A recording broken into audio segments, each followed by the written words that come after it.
Thank you for our panelists. Thanks, Khaled, for his powerful words. I think when I was thinking actually about the panel, I realized that it's really bad. Like a lot of the topics that we're addressing today are really, loaded. But I guess with the acceleration of events in Sudan, there was no other way. I wish if we can be here actually like 2 more hours. I hope you still have the energy to stay more here, but I don't think we have the room for 2 more hours. So I have the unpleasant job of being the custodian of time, and I have to be a little bit tough, I guess, because with time moving forward, we have only half an hour left.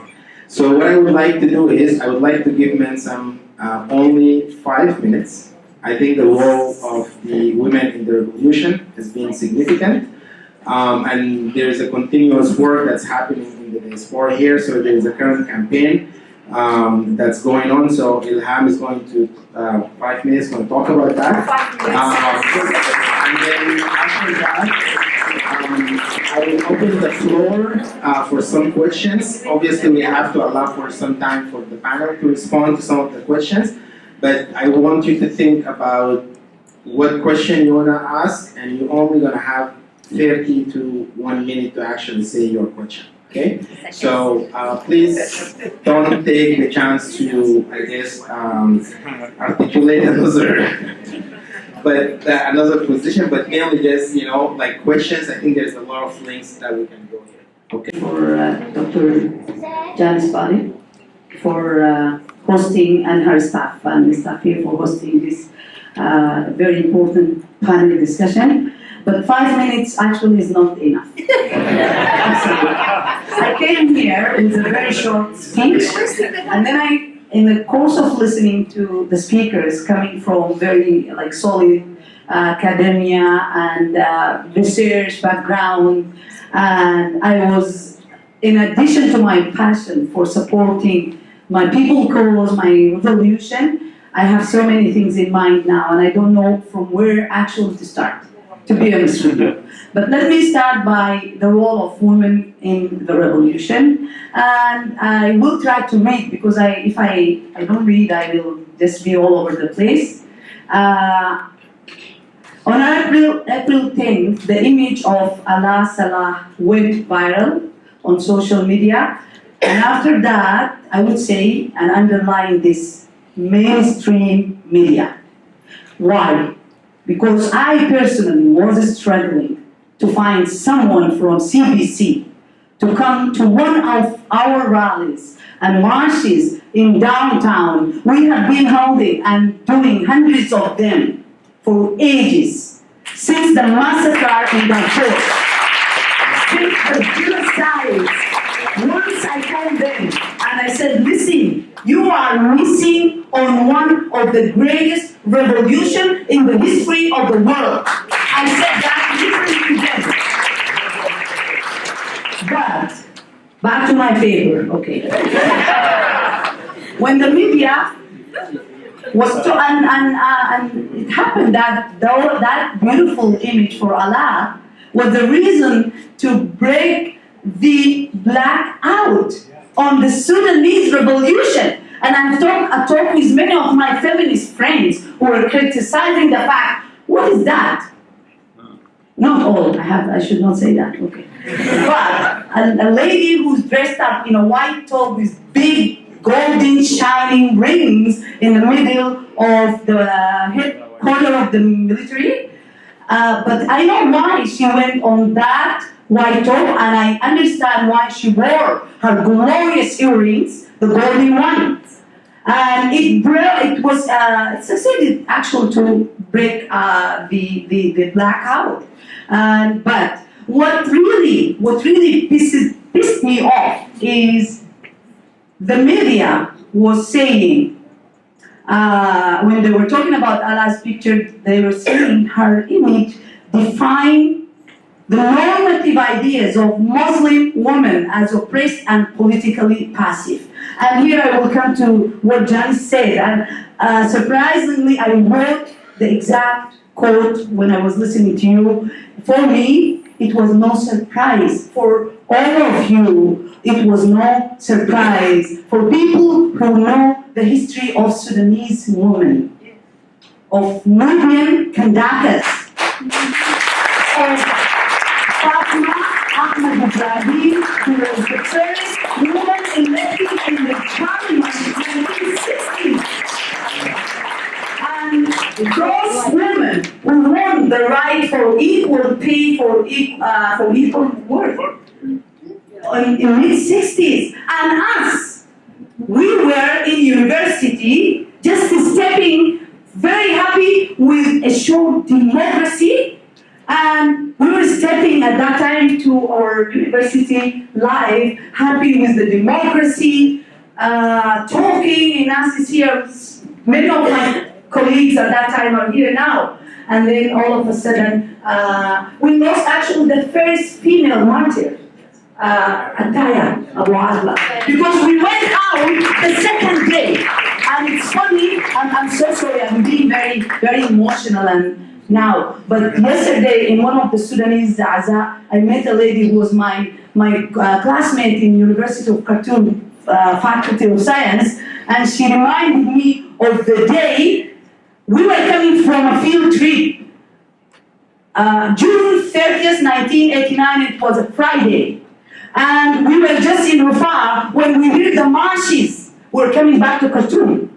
And when I heard the marshes, because the night before in the parliament, Muhammad Ibrahim Nugud was warning people of a military coup that was coming. I sat down, she said, I remember you sat down on the ground and you cried. And we were laughing.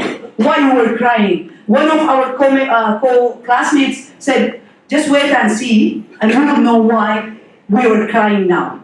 Anyways, I want to say just, it's no surprise. Sudanese women are the first beneficiary of this revolution. Sudanese bodies were the ground battle in Darfur. They were the ground battle in Khartoum, in everywhere. That's why Sharia law was meant to oppress women, Sudanese women. And again, I would like to, I stand with hijab when a systemic oppression banned hijab from universities. But back home, I will not stand with it because it's imposed by a state violence, and it's imposed, and we all recall and remember the public law orders. Over 50,000 women were flogged. Over a huge number of tea sellers were taken, and their daily minimum earnings were taken. Their tools were taken. So Sudanese women are the first one. No wonder why they are in the front line. They are not only Bizarrito.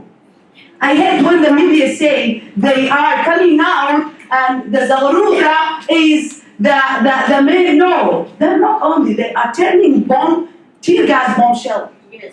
They are turning tear gas bombshell to the. So back to the media. We need the media attention. There are so many things to be said, a lot of things, but I would like to invite you to join our campaign. We started the campaign in the diaspora, and it started from here by MENSAM, Sudanese political parties and civic society coalition, and it's all over the world now. We will go back in the white top. There is a very big debate about why the white top, but for now, let us seek later after the revolution win and criticize why we use the white top instead of all African tribes and uniform and costumes, and just for this period of time. So we are marching to Ottawa next Wednesday on the 19th. From Toronto, there is a bus from the Jalia, and I would like to invite all women here to join our campaign. And we actually launched this campaign 2 weeks before the attack, for the very reason to protect the people. Because we sensed and we felt that by the repeatedly attacking the Ihtisam and the city, it's gonna happen, and it's gonna happen in a big, big, big like scale. It's not gonna happen, and they will not kill only 8. And it happened. Yes, we were calling the international community for prevention, because unfortunately, it's we have to try to utilize what we have now. Media, international troops or not exactly. Anyways, and I would say it's gained by human struggle, whether we agree or disagree. It is something that we believe we have to utilize it and to use it. I'm not going to, I didn't say anything of what I came here with, never, but I would like to say, last thing, Dr. Khalid mentioned something that he missed, or says that nationalism was missed, and the feeling of Sudanism. And I will tell you why, because there is another point here. The major factor in the Islamic State thing is that when they came, this international Islamic movement believed that Sudan is going to be the place from which the Caliphate will start. The Islamic State, the Khilafah Islamiyah. That's why they put a lot of effort. And I always call them, I don't name them, Kazan are not Sudanese. When we were kids and they were trying to recruit people to their Muslim Brotherhood or parties or National Islamic Front or name it, because they have been camouflaging and changing through history. They will come to you, approach you and ask you, who do you believe is your identity, a Muslim or a Sudanese? And when you say, I'm not Sudanese, they will say, no, we belong to Ummah Islamiyah. So they intentionally dismantle this feeling, and they intentionally destroy the curriculum. Those kids, I would call them kids, the kids and the revolutionaries who were in Riyadh were every day singing in the morning a Muslim Brotherhood chant or a song since kindergarten. They have been raised to believe in their only Islamic identity, and not the Sudanese identity. But what happens actually should let us all rest assured. At the end, the thing that there's nothing will be able to put off the life and the desire for freedom, for peace, and for justice. Thank you so much.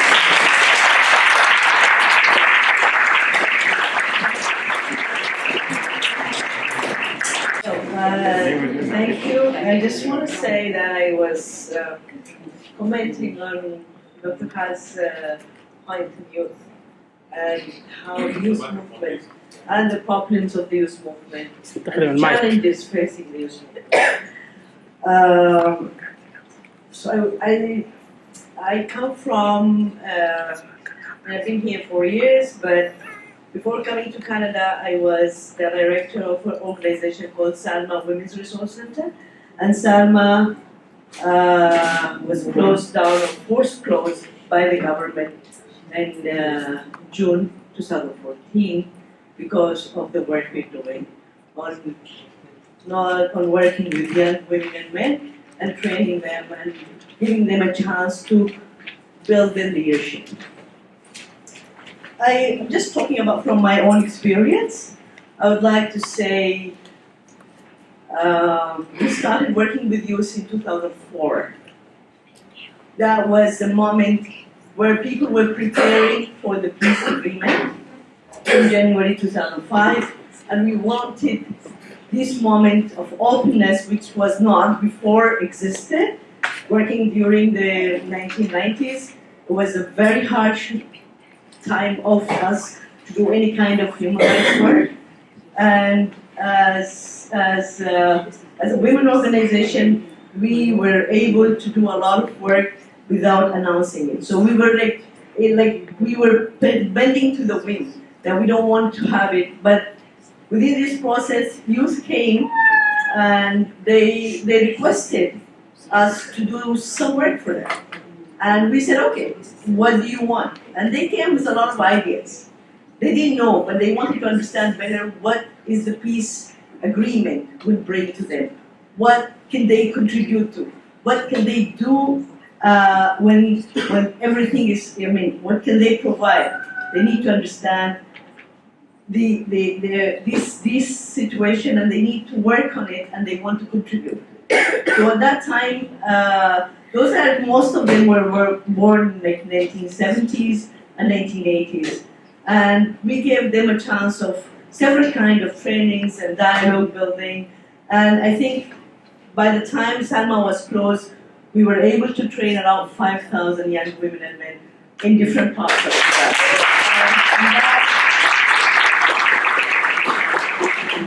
That work was done by them. Basically, after the first group that we trained, we made it a chance for people who have the capacity of leadership to build on and contribute to young people. So the people who took the path after 2008 were actually the ones who were trained on those 4 years, who started making these programs available because they understand better the needs of the young people.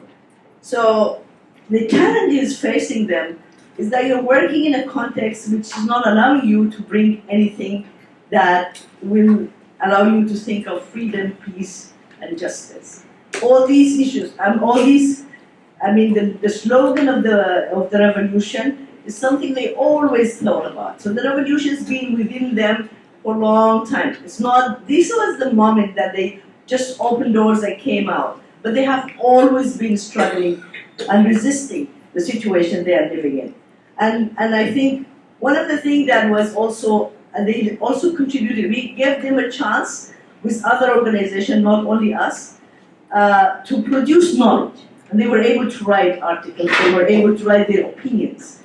So they were able to create a space for themselves. Some of them made their own organizations, some of them went back, like 25 organizations was formed out of one program that was supported for between 2008 and 2009.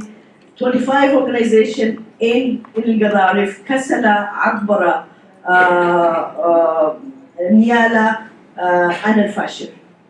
So one was in Juba, but after the secession, we were not able to contribute much because our travel was not the same anymore. So it was led by them, and that we lost the momentum of the work that we have worked with the other people where we have access to. Those young people, I think, they were able to look at this moment of the revolution as just the moment for them to bring out whatever they have been gaining and accumulating, not from our work, from the work that have been, because the internet, they went transnational. Some of them were open for training outside Sudan. Some of them were connecting to the African Union Youth Program. Some of them were connected to different kind of groups. So they have something to provide, and they know what they want. Some of them, they might not belong to political parties. They might not believe in those political parties will give them something, but they have something of their own. They don't know what it is. So the professionals association gave them really the way and paved the way for them to come out and bring out all those things that they have been keeping within them for long years. So I think the youth will remain a power, the youth will never give up, and they will continue. And I think they will be able to make it because they know. Now, I've been communicating with some of the young leaders who have been Filijan Mokawma, and what they were saying, we are devastated now because of the horror and the terror that we saw, and the brutality that was. Some of them were in the city at the moment when the military invaded it. So they're just taking time. But there's one thing that I really want to highlight here, and I feel really we need to do something about it. Here in the diaspora, we can provide something. One of it is that among those people, some who realized their power and they realized their leadership capacity when they were, moving between the demonstration and the sitting in the last 6 or 7 months. They realized they have something they didn't even know within themselves that they could do what they have done, because it was a moment that they didn't expect. It just came by. It was just a simultaneous thing, but they felt it. They felt that they can do it. Those people, some of them are really traumatized at the moment. Really traumatized. They're not eating, they're not stop crying, and they just felt like they better for them to die. I'm talking about people that I was able to reach out to them and they really need help. They need help in a way, maybe we can just, I don't know how to do it, but I'm just throwing this question to you because collectively we can bring something. Because no one can work on this by themselves. But we need to do something for those. Either we bring them out for some time, 4 or 5 days, in a training, dialogue, just come out of Sudan, come out of the box where they were really so hopeful. They were so hopeful. They felt that they have captured the moment. But that moment was taken away. I know the time is done. Just last one thing I want to say beside this, that women, I would say all the story about how women were powerful. Just want to make one statement said by a young lady. One comment came in the Facebook that women are part of the movement. She said, no, women are making the movement. Thank you.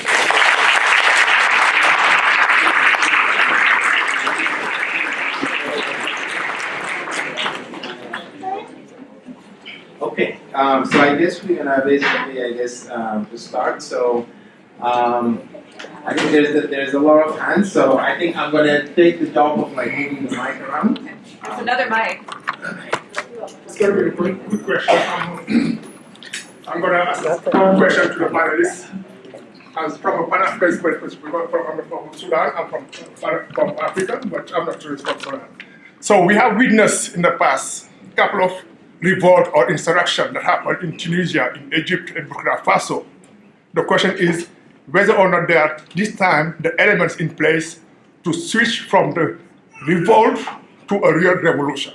Because I'm cautious to use the word revolution because it implies a lot of requirements in terms of social transformation, restructuring the relationship between Sudan and the rest of the world, etc.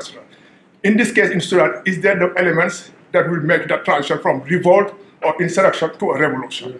That's number one. Number two is Sudan ready to turn back to Africa? Because Sudan is in Africa. For a long time, they have been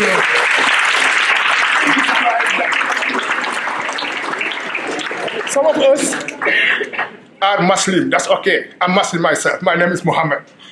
But I'm African before being a Muslim. So it is important that Sudan turns itself back to Africa and play a role that is important in terms of reviving the Pan-Africanist movement and then playing a major role in restructuring and bringing back Africa to its right place.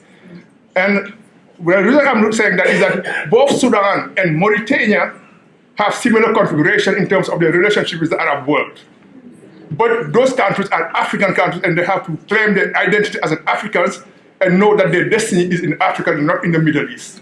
Thank you very much. Yeah, thank you. Okay, so just very, very briefly. Thanks, the panelist, Zach Joseph.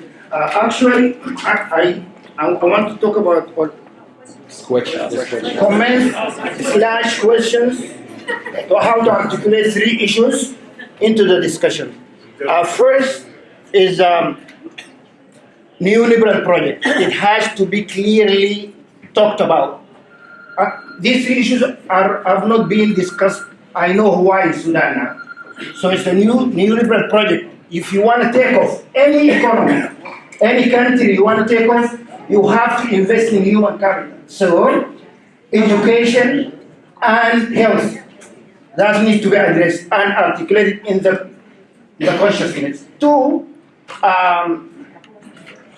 transitional justice has not been brainstormed. The way it was addressed in South Africa, Ivory Coast, Morocco, how different, given land grabbing, Nasrin talked about, and all those complexities. So this is the second issue, how how different the transitional justice in Sudan will be, given the militias, given all these reality checks. And the last one is political Islam. It is now almost taboo in Sudan, talking about it. And there are some parties within the freedom and change, they want to avoid it, which is the danger of political Islam. The project itself, and some people talked about, like we're talking about when you were talking about youth issues and women issues. That's where that's important. How to articulate political Islam challenges so that political consciousness, because what brother said here about revolt, move from revolt / uprising into revolution, because we are not yet into revolution. The demands of freedom and change, if they are not met, then there is no revolution. So it's a process, evolutionary process, that will take place later. Thank you. My name is Muhammad, just like my brother here. I'm also an African, just like you. So the point I'm raising is that people are closing their lives. Actually, Sudan is country under occupation now. And I'm seeing the faces of the markets here. I'm afraid we're going to see more of them. We need to stop the killing, this is a priority. And we need to save lives, and then we need to treat the trauma, the deep trauma, the nationwide trauma, the individual traumas. And the only way is to go into actions and put together some thoughts in a paper. I'm not going to present it here because we don't have the time and space. I just want people to look at it. It's on social media. Stopping the massacre will take priority because we are going to lose more people. We cannot follow. I mean, we are talking about foreign and giving them a chance. But first of all, secular lives, right? We are going to lose more of them. So now it's not under occupation, and people have to talk about it in that sense. Thank you. Thank you. 1948 in Palestine. Israelis controlled an area and they found black dead bodies. They did ask, who are these? Palestinians told them these are Sudanese. So they created a grave, and still till now it's called the Sudanese grave. Sudani, it's in Palestine. 1961 Sudanese troops were in Kuwait, defending Kuwait against an invasion expected from Iraq. Moving forward, today we are in Yemen. This is not an isolated issue. Precisely what is causing all this? What's the name for this? The name is well documented. You can read it, lectures, academics, okay? The last one was written a couple of days ago by Dr. Muhammad Jalal Hashim. It is called Islamo-Arabism. That's what's the name for it. Let's smell the music. This is a problem that we are facing in Sudan. Now, the issue, we are in Canada. I've been blessed hearing for a couple of decades, living in Trudeau's multiculturalism. My question to you is this, Khalid. Is there any way that we can do and study across exchange students between Sudan and Canada to come and study this Trudeau's multiculturalism? Because I think this is where the real issue is. Thank you. Okay. My name is Kur. I'm from South Sudan. My question is to Dr. Mustafa about Sudanese nationalism. Because Sudan has always struggled with what it means to be Sudanese. So when you say that Sudan has lost nationalism, what do you mean by Sudanese nationalism? That's what I want to understand. So young Sudanese people need to also understand so that they don't take it for granted that there's such a thing as Sudanese nationalism. Thank you. Thanks for last question there, and then the panel. You can let me know if you want to respond. Hello everyone. It's like a remark or a point I want to add. We have a lot of Sudanese students here at CFT. And I think in this role that they are winning.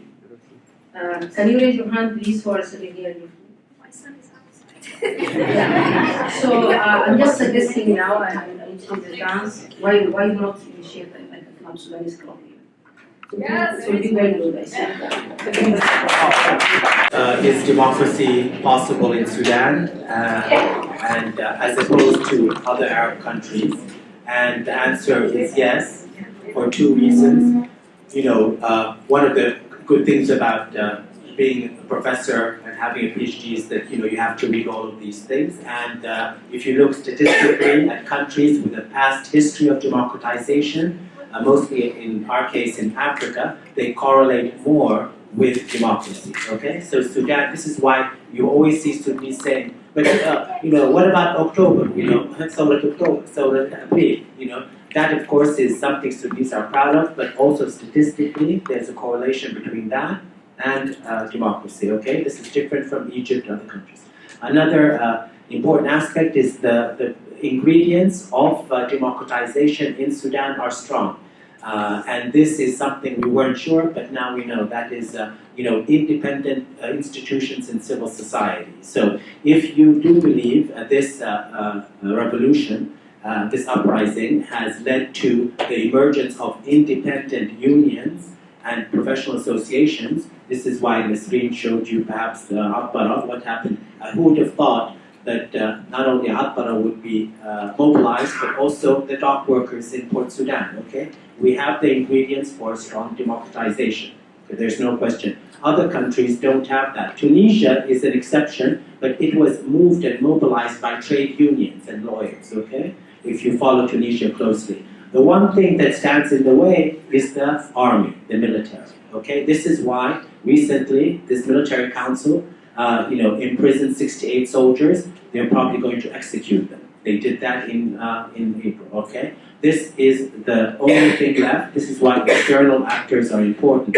Will they support a civilian-led government, or will this military, Burhan and others, continue to purge middle-ranking officers and lower ranks? That's the important thing. On the neoliberal project, I want to just maybe encapsulate the answer to all of the questions by saying, I would recommend, and you don't have to agree, number one, I don't see this as revolution in a definitional term. And if you want a revolution, then maybe, we can talk about that. But revolutions are defined in a different way. What we're talking here is, we have to be clear, is a transition most likely to liberal democracy, okay? If you disagree with that, that's absolutely fine, but that's just, okay, you disagree, yes. Okay, that's very, very important. But, we have to also have that debate. That's fine. The end point is fine. But I really want, I feel in this discussion, we haven't really talked about the FFC. I think that it's very important to be full citizens of what's going on right now. We haven't had a discussion. All of these questions that you pose are being addressed by the opposition. If you're not interested, if you want to address neoliberalism, look at the platform of the Sudan Congress Party. Okay, it's very critical of neoliberalism. It styles itself as a socialist democratic party. If you agree with them, good. If you don't, that's fine. There's the Communist Party. You may disagree with the Communist Party, but their role in this uprising is unprecedented, without parallel. Okay? If you don't like the Communist Party, that's fine. If you want to deny their role in this uprising, that's just factually inaccurate. Okay? So you don't, but having said all of that, all of transitional justice, already the opposition has prepared a document associated with transitional justice. In fact, the opposition is talking about accountability. They're doing this for you, also.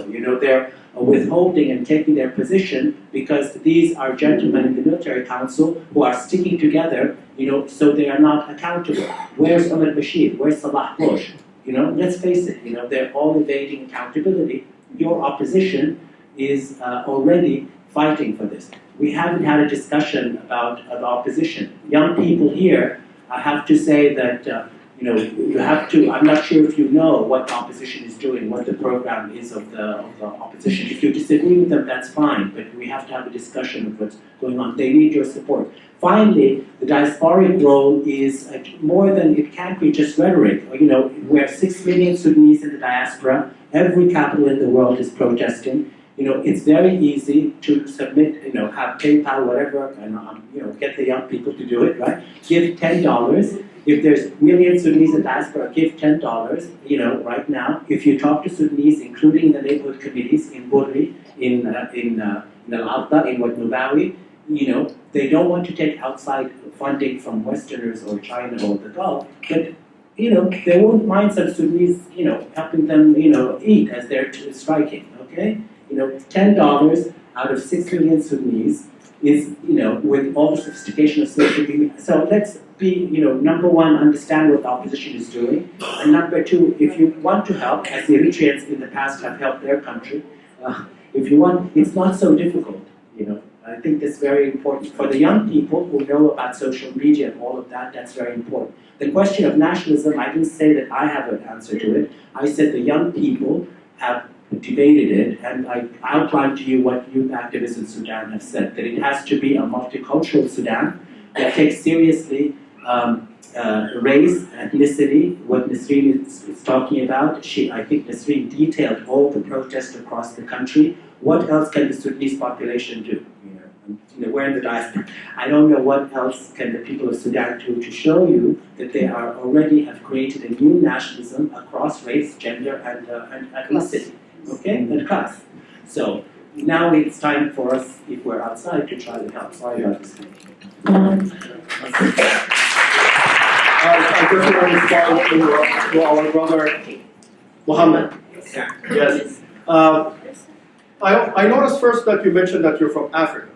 Africa is not a country. I'm from Senegal, but I'm Pan-Africanist. Yes, but it is one of the ways that we actually underestimate Africa itself, and we kind of lump sum everything together, and we assume that all African problems are the same and all African issues are one, when they're not. Actually, not even different countries, but even within countries, they have different regions and different localities with their different contexts. So I just want to make sure that you're aware of that. Now, you are absolutely right, but I also want to highlight the role of external forces in the illusion of superiority of Arabs over non-Arabs in the Sudan. Historically speaking, in the Sudan, during colonialism, what the British colonial administration did is that it separated the North from the South through what's called as a Southern policy, that was called. And the main reason for that is to really prevent the harmonization between the North and the South, and that they thought for a while that the South should be added to its East Africa colonies of Uganda and other parts. So that gave the sense to, and the British colonial administration always used the divide and conquer rule, and it made that in Sudan by elevating some at the expense of others. So that colonial mentality needs to change, and I think you're absolutely right, because we have more African interests, I think, than Arab interests. At least that's my own personal opinion. As for Hashimi, I would like to say that I have alluded to neoliberalism, and I think it's an important question. Everything that I mentioned about knowledge and the production of knowledge and how it actually has more these terms like democracy and peace and so forth have more. They hide more than what they reveal. What I actually meant for that, but I didn't say because of the time constraint, is that it's a neoliberal project that universalizes norms and values of Eurocentric approaches to understanding the world. Now, what do I mean by that specifically is that it calls for a minimalization of understanding of the role of the state through democratization, for example. So that the state does not have the resource, or should not be actually concerned with the rebuilding of the society. It should be left to the market. Now, the market itself should be incorporated within the international free market, which is not free at all, as we all know. That's also another neoliberal project. It's not fair. So, and peace itself is defined as, in a minimalist way, to actually mean only cessation of power, as opposed to cessation of power, as opposed to genuine resolution to the root causes of the problems. This is also part of the neoliberal approach to minimize and to undermine the sovereignty of states. So it's a long discussion, and I agree with Khalid here. We can have that discussion, but I think it's going to take us somewhere else. And I think you wanna start? Okay. Thank you. I'm really sorry. This has been a delight. Well, I won't say delightful. It has been a very inspiring discussion, and thank you so much for coming.